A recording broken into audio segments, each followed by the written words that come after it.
स्वागत है आपका आध्यात्मिक कथा चैनल पर। आज हम जानेंगे चौथे ज्योतिर्लिंग ओंकारेश्वर ज्योतिर्लिंग की रहस्यमयी कथा को। ओंकारेश्वर ज्योतिर्लिंग जो 12 ज्योतिर्लिंगों में चौथे स्थान पर आता है, मध्य प्रदेश के खंडवा जिले में स्थित है।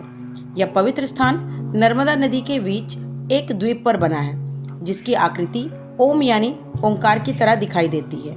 यही कारण है कि इस स्थान को ओंकारेश्वर कहा गया है, जिसका अर्थ है ओम के ईश्वर।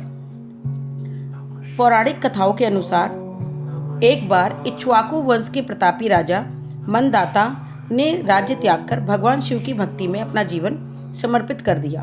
वे नर्मदा नदी के तट पर पहुंचे और वहां वर्षों तक कठिन तपस्या करते रहे। उन्होंने अन्न जल त्याग कर केवल ध्यान और जप से भगवान शिव की आराधना की। उनकी अत्यंत गहन भक्ति और कठोर तप से प्रसन्न होकर भगवान शिव प्रकट हुए और राजा मानदाता को दर्शन दिए। उन्होंने राजा से कहा कि वे उनकी भक्ति से प्रसन्न हैं और इस स्थान पर ओंकार रूप में स्थिर होंगे, ताकि सभी भक्तजन यहाँ आकर शिव के दर्शन कर सके और मोक्ष की प्राप्ति कर सके। तभी से यहाँ ओंकारेश्वर ज्योतिर्लिंग की स्थापना मानी जाती है। एक अन्य कथा और भी है।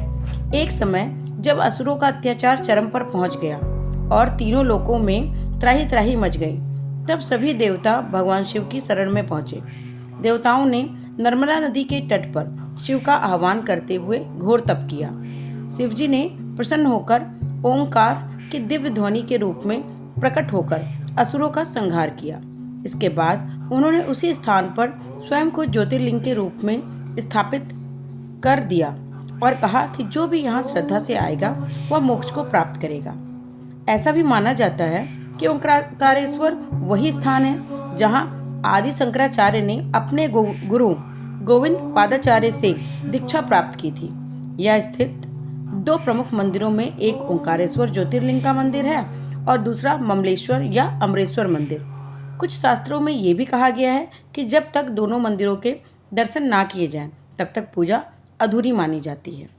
ओंकारेश्वर की यात्रा को विशेष रूप से पावन माना जाता है। यहाँ शिवरात्रि, श्रावण मास तथा अन्य पर्वों पर लाखों भक्त एकत्र होते हैं। यह स्थान न केवल आध्यात्मिक ऊर्जा से भरपूर है, बल्कि यह स्थान शिव भक्त, वेदांत ज्ञान, तप और मुक्ति का संगम स्थल भी है। कहते हैं कि जो भी श्रद्धालु यहाँ सच्चे मन से दर्शन करता है, उसके समस्त पाप नष्ट हो जाते हैं और उसे शिवलोक की प्राप्ति होती है। तो इस प्रकार ओंकारेश्वर ज्योतिर्लिंग की ये कथा न केवल शिव की महिमा को दर्शाती है, बल्कि यह भी सिखाती है कि भक्ति, तप और विश्वास से ईश्वर को प्राप्त किया जा सकता है।